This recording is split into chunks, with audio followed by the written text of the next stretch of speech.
প্রিয়, কি ভাবছো? আমাদের বিচ্ছেদ হয়ে গেছে বলে আমি তোমাকে ভুলে গেছি? না, আজও ভুলতে পারিনি। আজও সকাল থেকে শুরু করে রাতে ঘুমোতে যাওয়ার আগে পর্যন্ত অবধি আমার প্রথম এবং শেষ ভাবনাই তুমি। আগের মতো এখনও তোমাকে আমি ভালোবাসি, তবে আর প্রকাশ করা হয় না জানো।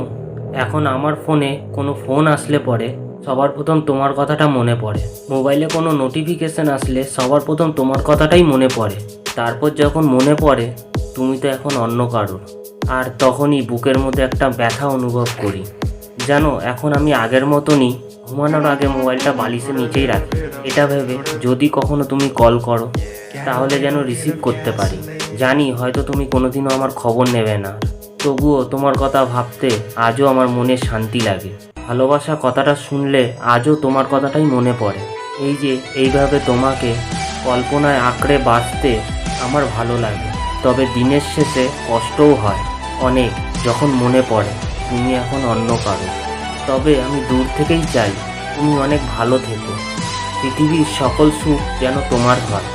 আমি দূর থেকে না হয় তোমাকে এইভাবেই ভালোবেসে যাব, কারণ এই জন্মে তোমাকে ভুলে যাওয়া আমার পক্ষে সম্ভব নয়। জানি তুমি অন্য কারো, তবুও আজও আমি তোমাকে খুব ভালোবাসি।